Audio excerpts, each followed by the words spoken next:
Hi guys, I'm Surya Venkatesh. Warmly welcome to beginners codings. நான் வந்து இந்த சேனல் ஸ்டார்ட் பண்ணுறதுக்கு முன்னாடி கோடிங்ஸ்ன்றது சில பேர் படிப்பாங்க, பட் லேட்டாக தான் படிப்பாங்க. நம்ம பாட்டு வீடியோஸ் போட்டுக்கிட்டு இருப்போம் அப்படின்னு நினச்சி நான் ஸ்டார்ட் பண்ணேன். ஆனால் நைட் நான் தூங்க போகும்போது எனக்கு ஒரு சர்ப்ரைஸ் மாதிரி இருந்துச்சு. அது என்னென்னா, நேற்று கொடுத்த டாஸ்க்கை ஒருத்தவங்க வந்து கம்ப்ளீட் பண்ணி அனுப்பிச்சிருந்தாங்க. நான் அந்த ஹாப்பினஸ்லேயே அந்த மெயிலை கூட ஓப்பன் பண்ணி பார்க்கல, சும்மா பார்த்தேன். பட் ப்ரோக்ராம் கூட நான் பார்க்கல. அவங்க வந்து நல்லா பண்ணியிருந்தாங்க. கிட்டத்தட்ட ஒரு 85% கம்ப்ளீட் பண்ணிட்டாங்க. பட் ஒரு சின்ன மிஸ்டேக் இருக்குது. அதுக்கப்புறம் காலையில் எழுந்துச்சி பார்த்தா, நான் ஏந்திரிக்கு முன்னாடியே எனக்கு 2 இமெயில் வந்துருந்துச்சு, 2 டாஸ்க் வந்துருந்துச்சு. அதுக்கப்புறம் இப்போ சாயந்தரம் வரைக்கும் எனக்கு வந்து மொத்தம் டோட்டலாக ஒரு 6 டாஸ்க் வந்திருக்கு. ஸோ எனக்கு ரொம்ப ஹாப்பியாக இருக்குது. நீங்கள் இந்த மாதிரி பண்ணிங்கன்னா கண்டிப்பாக நான் சொன்ன மாதிரி 1 to 1.5 மந்த்துக்குள்ளே நீங்கள் கண்டிப்பாக முடிச்சிடலாம். ஓகேவா? ஸோ நல்லா படிங்க, ஆல் த பெஸ்ட். அப்புறம் வந்து இன்றைக்கி நம்ம வீடியோவில் வந்து மொத்தம் 3 முக்கியமான கான்செப்ட் பார்க்க போகிறோம். ஒன்று வந்து என்னென்னா வேரியபிள்ஸ், ஓகேவா? அடுத்து இன்னொன்று என்னென்னா கண்ட்ரோல் ஸ்ட்ரிங்கு. இன்னொன்று என்னென்னா நம்ம ஸ்ட்ரக்சர் ஆஃப் சியில் பார்த்தோம் இல்லையா, மெயின் செக்ஷன் இன்னும் இருந்துச்சு. அதில் டிக்ளரேஷன் செக்ஷன் வந்து நான் இன்னும் சொல்லலை, அப்புறம் சொல்கிறேன்னு சொல்லியிருந்தேன். ஸோ இந்த 3 கான்செப்ட் தான் இன்றைக்கி வீடியோக்குள்ளே பார்க்க போகிறோம். ஸோ நல்லா பண்ணுங்கள். அதுக்கப்புறம் வந்து ஒருத்தவங்க வந்து மெயில் பண்ணியிருந்தாங்க, நீங்கள் ஒரே மாதிரி நடத்திட்டு போகிறீங்க, ஸோ நடுவில் ஏதாச்சும் வேறு ஏதாச்சும் சொல்லுங்கள் அப்படின்னு சொல்லியிருந்தாங்க. ஸோ நான் அவங்களுக்காகவும் முடிஞ்சால் ட்ரை பண்ணுறேன், ஏதாச்சும் நடுவில் சொல்கிறதுக்கு ஜென்ரலாக ஏதாச்சும் சொல்கிறதுக்கு ட்ரை பண்ணுறேன். சரி, வாங்க வீடியோக்குள்ளே போகலாம். ஓகே, இப்போ நம்ம வேரியபிள்ஸ் அப்படின்னா என்னென்னு பார்ப்போம். ஓகேவா? வேரியபிள்ஸ் உங்கள்கிட்ட யாராச்சும் கேட்டாங்கன்னா அதை ரொம்ப சிம்பிளாக எப்படி சொல்லலாம்னா இந்த மாதிரி சொல்லலாம். Store values in and variable name is called as variable அப்படின்னு சொல்லலாம். இப்போ இந்த லைன் வந்து உங்களுக்கு புரியலன்னா பிரச்சனை இல்லை, நான் எக்ஸ்பிளைன் பண்ணிடுறேன். எக்ஸ்பிளைன் பண்ணதுக்கப்புறம் கண்டிப்பாக இந்த லைன் வந்து உங்களுக்கு புரியும். ஓகேவா? இப்போது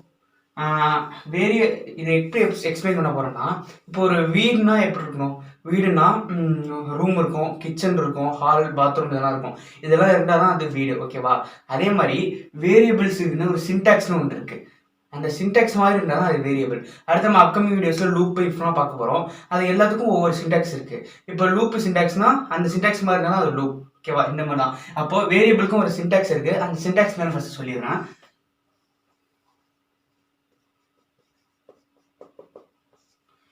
இந்த சின்டாக்ஸ் எப்படி இருக்குன்னா, ஃபஸ்ட்டு டேட்டா டைப், அடுத்து வேரியபிள் நேம்,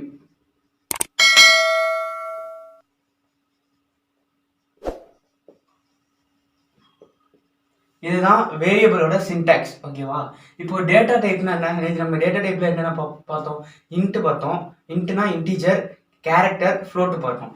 அப்போ டேட்டா டைப் இன்ட்லேருந்து ஒரு எக்ஸாம்பிள் வச்சு சொல்லித்தரேன் உங்களுக்கு. இன்ட் வேரியபிள் நேம்ங்கிறது நம்ம பிடிச்ச மாதிரி என்ன வேணா போட்டுக்கலாம். இப்போ நான் என் பேரை போட்டுக்கலாம், உங்கள் பேரை கூட நீங்கள் போட்டுக்கலாம் வேரியபிள் நேமில். ஆனால் இங்கே நான் வந்து ஏன்னு நேம் வேரியபிள் நேம் எடுத்துக்கிறேன். என் பேர் கூட போட்டுக்கலாம், உங்கள் பேர் கூட போட்டுக்கலாம், என்ன வேணா போடலாம் வேரியபிள் நேமில். இப்போ அடுத்து அதோட வேல்யூ வந்து நான் 10ன்னு கொடுக்குறேன். ஓகேவா? இதை நான் ஏன் கொடுக்குறேன், நம்பரில் ஏன் கொடுக்குறேன்னா, இன்ட்னா இன்டீஜர்னா நம்பர். ஸோ நான் 10ங்கிறத கொடுக்குறேன். இப்போ அடுத்து கேரக்டர் வச்சு பண்ணுவோம். கேரக்டருக்கு என்ன போடுவோம்? கேர் அப்படி தான் போடணும். இதுக்கு வந்து வேரியபிள் நேம் வந்து நம்ம ஒரு பொண்ணா என்ன வேணா கொடுக்கலாம். ஆனால் கொடுத்த நேமே கொடுக்கக்கூடாது. ஓகேவா? இப்போ ஒரு கோடிங்கில் கொடுத்த நேமே கொடுக்கக்கூடாது. இப்போ நான் பீனு கொடுக்குறேன். பீனு கொடுத்துட்டு கேரக்டர்னா என்ன? லெட்டர்ஸ். நான் ஏன்னு கொடுத்துக்கிறேன். சரி, இந்த ஏக்கு ஏன் இங்கே கோர்ஸ் கொடுக்குறோம்னா, இந்த வேரியபிளில் கேரக்டர்ஸுக்கு மட்டும் இந்த மாதிரி கோர்ஸுக்குள்ள தான் நம்ம கொடுக்குறோம். ஓகேவா? இப்போ அடுத்து ஃப்ளோட்டு பார்ப்போம். ஃப்ளோட்னா என்ன சொன்னால் பாயிண்ட் வச்சு வர்றது. இதுக்கு வந்து சீனு கொடுக்குறேன் வேரியபிள் நேமு. இதுக்கு வந்து 2.1 இந்த மாதிரி கொடுக்கலாம். ஓகேவா? இப்போ இதுதான் இன்டீஜர். இப்போ இது எப்படி வந்து இப்போ நான் இந்த நம்பரை வந்து பிரிண்ட் பண்ணணும்னா, நான் பிரிண்ட்எஃப்ல போய், அதாவது கோடிங்க சொல்றேன் எப்படி பிரிண்ட் பண்றதுன்னு. ஏவை பிரிண்ட் பண்ணு அப்படின்னு சொன்னோம்னா அவுட்புட்ல வந்து 10ன்னு பிரிண்ட் பண்ணோம். அடுத்து வந்து பிஏ சொன்னோம்னா, பிஏ பிரிண்ட் பண்ண சொன்னோம்னா ஏன்னு பிரிண்ட் பண்ணோம். சிஏ பிரிண்ட் பண்ண சொன்னா 2.1 அப்படின்னு பிரிண்ட் பண்ணோம். ஓகேவா? இதனாலதான் இப்போ இந்த வேல்யூ வந்து இந்த வேரியபிள் நேம்ல போய் ஸ்டோர் ஆகுது. அதான் வேரியபிள். ஓகேவா? அதான் சொல்லியிருக்கேன், store values in and variable name is called as variable. இப்போ இந்த லைன் புரியும்னு நினைக்கிறேன். இப்போ இதெல்லாம் எதுக்காக யூஸ் பண்ணுவோம் அப்படின்னு சொன்னீங்கன்னா, நான் மெயின் செக்ஷன்ல 2 சொன்னேன், எக்ஸிக்யூட்டபிள் ஒன்று, இன்னொன்று டிக்ளரேஷன் செக்ஷன். அந்த டிக்ளேர் பண்றோம் தெரியுமா, அதுக்கு தான் இதெல்லாம் யூஸ் ஆகும். அது என்னன்னு இப்போ அடுத்து சொல்றேன்.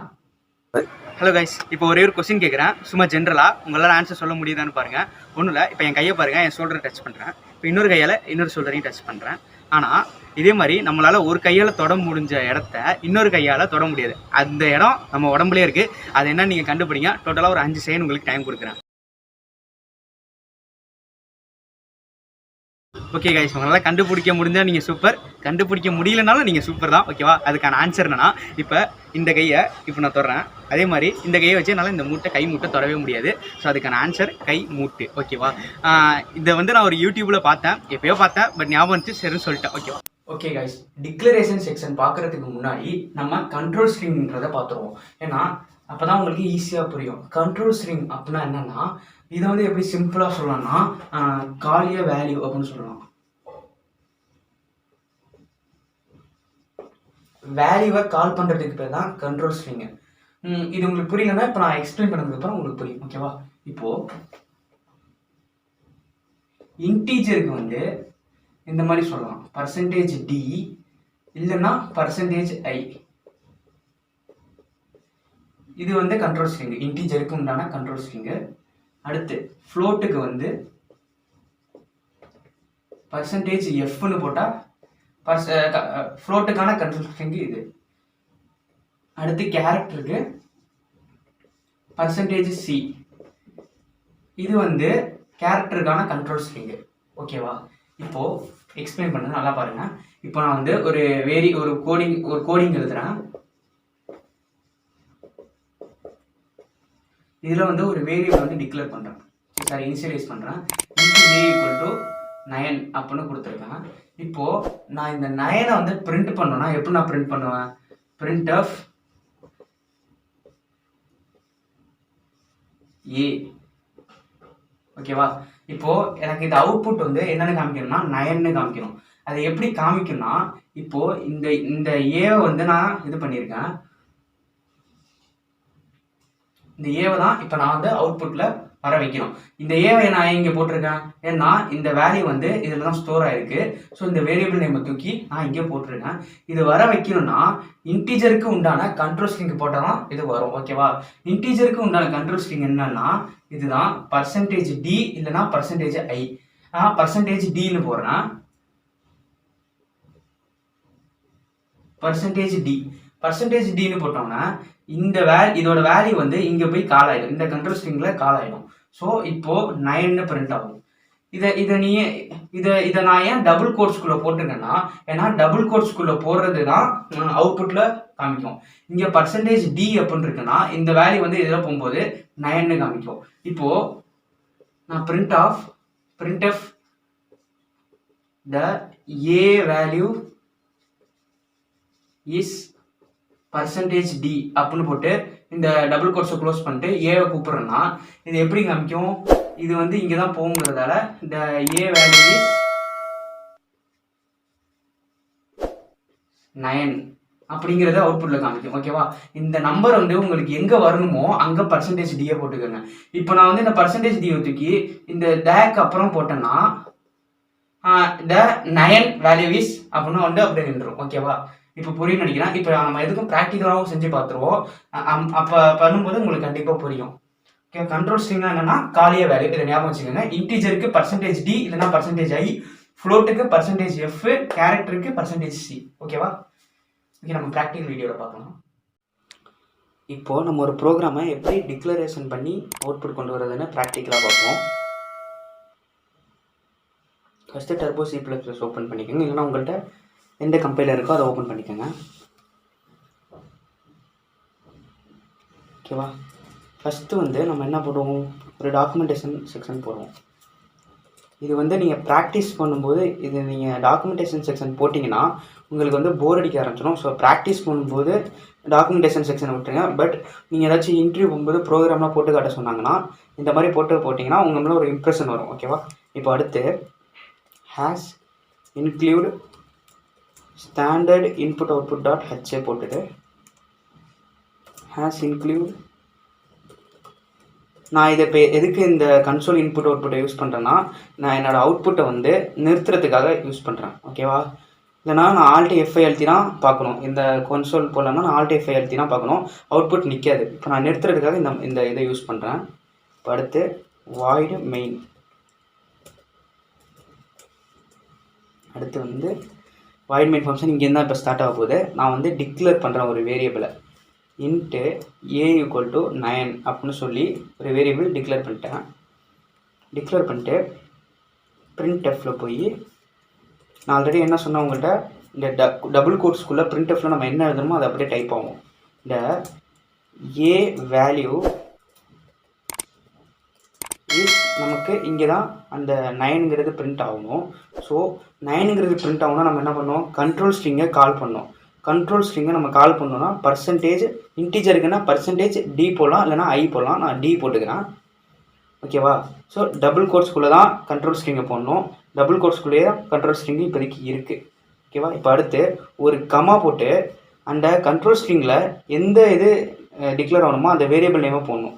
ஏ அப்படின்னு போட்டேன்னா ஏங்கிறது வந்து என்னென்னா இங்கே இருக்குது பார்த்தீங்களா வேரியபிள் நேம். ஸோ இதை தான் நான் கொடுத்துருக்கேன். இப்போ இதை க்ளோஸ் பண்ணிட்டு அவுட்புட் நிற்கிறதுக்காக நான் கெட் கேரக்டர் ப்ரீடிஃபைன்ட் ஃபங்க்ஷன் நான் யூஸ் பண்ணுறேன். இப்போது க்ளோஸ் பண்ணிட்டேன். இப்போது கம்பைல் பண்ணி பார்க்குறேன். எனக்கு வந்து 0 எரர்ஸ் காட்டுது. அடுத்து ரன் பண்ணி பார்க்குறேன். வருது பார்த்தீங்களா, டி ஏ வேல்யூ இஸ் 9 அப்படின்னு சொல்லி. ஓகே, இதுதான் வந்து டிக்ளரேஷன் செக்ஷன் அப்படின்னு சொல்ல வந்தேன்.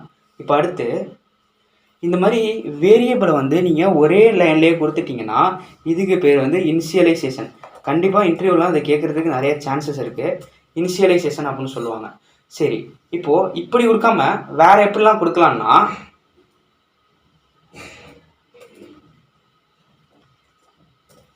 இன்ட்டு ஏ அப்படின்னு சொல்லி கொடுக்கலாம். அதுக்கடுத்து a = 9 இப்படி கொடுக்கலாம். நீங்கள் ஒரு டேட்டா டைப்பும் வேரியபிள் நேம் மட்டும் கொடுத்தீங்கன்னா அதுக்கு பேர் வந்து டிக்ளரேஷன். இதுதான் டிக்ளரேஷன். அடுத்து அந்த டேட்டா டைப்பும் அதோட வேல்யூவும் தனித்தனியாக இந்த மாதிரி கொடுத்துருந்தீங்கன்னா இதுக்கு பேர் வந்து அசைனேஷன். ஸோ டிக்ளரேஷன், அசைனேஷன், இனிஷியலைசேஷன் தான். இந்த இதை விட நீங்கள் இனிஷியலைசேஷன் பண்ணிங்கன்னா உங்களுக்கு கொஞ்சம் ஈஸியாக இருக்கும். ஸோ இந்த லைனை வந்து நான் ஹைட் பண்ணிடுறேன். இப்போ ஹைட்னா மல்டி கமெண்ட் லைன் யூஸ் பண்ணி இந்த லைன்ஸ்லாம் கன்சிடரே பண்ணாத மாதிரி பண்ணுறேன். ஓகேவா?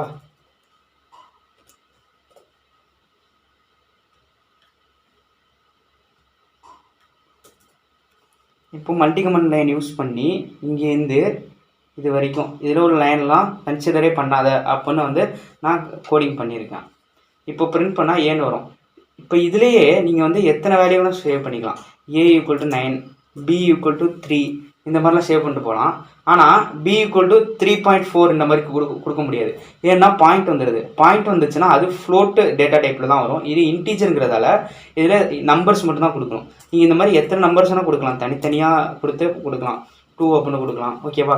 ஸோ இப்போ இந்த ஏபிசி மூணுத்தையும் நம்ம பிரிண்ட் பண்ணோம்னா என்ன பண்ணோம்னா இங்கே பர்சன்டேஜ் டி இருக்கா, இந்த ஏல உள்ள வேல்யூ வந்து இந்த பர்சன்டேஜ் டிக்கு போகும். அடுத்து இன்னொரு பர்சன்டேஜ் டி போகணும். நம்ம எத்தனை வேல்யூ வரும்னு நினைக்கிறோமோ அத்தனை பர்சன்டேஜ் அத்தனை கண்ட்ரோல் ஸ்ட்ரிங் வந்து இங்கே கொடுத்துட்டு அடுத்து a, b, cன்னு கொடுக்கணும். இப்போது ஏல உள்ள வேல்யூ வந்து இந்த கண்ட்ரோல் ஸ்ட்ரிங்க்கு போகும். அடுத்து பியில் உள்ள வேல்யூ வந்து இந்த கண்ட்ரோல் ஸ்ட்ரிங்க்கு போகும். சியில் உள்ள வேல்யூ வந்து இந்த கண்ட்ரோல் ஸ்ட்ரிங்க்கு போகும். ஓகேவா? இப்போது கம்பைல் பண்ணுறேன். 0 எரர் காட்டுது. அடுத்து நான் ரன் பண்ணுறேன். என்ன காட்டுது பாருங்கள், தி ஏ வேல்யூ இஸ் 932. ஃபஸ்ட்டு இந்த தி இங்கே ஏன் வந்திருக்குன்னா இந்த ஏ வேல்யூ இஸ் 9 ஏன் வந்துச்சுன்னா நம்ம ஃபஸ்ட்டு ரன் பண்ணோம் இல்லையா அந்த இதை இப்போ எப்படி போக வைக்கணும்னு உங்களுக்கு நான் போன வீடியோவில் சொல்லி கொடுத்துருக்கேன். இன்னொரு வாட்டி சொல்லிடுறேன். இப்போது இந்த இடத்துல வந்து நான் கிளியர் ஸ்க்ரீன்னு கொடுக்குறேன். ஓகேவா? இந்த இடத்துல கிளியர் ஸ்க்ரீன் கொடுத்தோம்னா என்ன ஆகும், எப்போவுமே ஒரு டிக்ளேர் பண்ணதுக்கப்புறம் தான் நீங்கள் கிளியர் ஸ்க்ரீன் கொடுக்கணும். அப்படி கொடுத்தீங்கன்னா நீங்கள் வந்து ரன் பண்ணும்போது ஒவ்வொரு ஆடி ரன் பண்ணும்போது புதுசாக ரன் ஆகும். பாருங்கள்,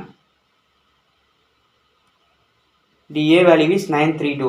நம்ம இப்போ நான் திரும்ப வந்து வேற நேம்ஸ் வேறு வேல்யூஸ்லாம் கொடுத்து ரன் பண்ணாலும் அந்த ஏ வேல்யூ இஸ் 932ங்கிறது காட்டாது.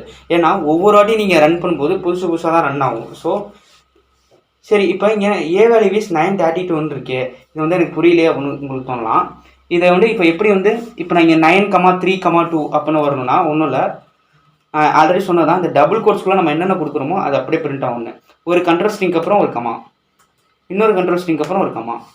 இப்போ வந்து நீங்கள் ரன் பண்ணி பார்த்தீங்கன்னா ஏ வேல்யூஸ் 9,3,2 வருதா. இதுதான் டிக்ளரேஷன் செக்ஷன். போன வீடியோவில் கொடுத்த டாஸ்க்கை வந்து கொஞ்சம் நல்லா சீக்கிரமாக கம்ப்ளீட் பண்ண பாருங்கள். கம்ப்ளீட் பண்ணிட்டீங்கன்னா ரொம்ப ரொம்ப சந்தோஷம் எனக்கு. அதுக்கப்புறம் இந்த மாதிரி நீங்களே ஒரு 4-5 டிக்ளேர் கொடுத்து பண்ணி பாருங்கள். இந்த இப்போ நான் இன்டீஜர் கொடுத்துருங்க இல்லையா, ஃப்ளோட் போட்டு பண்ணி பாருங்கள். ஃப்ளோட்டு போட்டு பண்ணுங்கள். ஃப்ளோட் போட்டால் இங்கே என்ன பண்ணணும்னா %Fன்னு பண்ணும். அடுத்து கேரக்டர் போட்டால் என்ன பண்ணணும்னா %Cன்னு போடணும். இதெல்லாம் வந்து நீங்களே ப்ராக்டிஸ் பண்ணி பாருங்கள். ஓகேவா, இதுதான் டிக்ளரேஷன் செக்ஷன். ஸோ இந்த இதோட நான் இந்த வீடியோவை முடிச்சுக்கிறேன். ஸோ நெக்ஸ்ட் வீடியோவில் சந்திக்கலாம். Tata, bye bye, see you.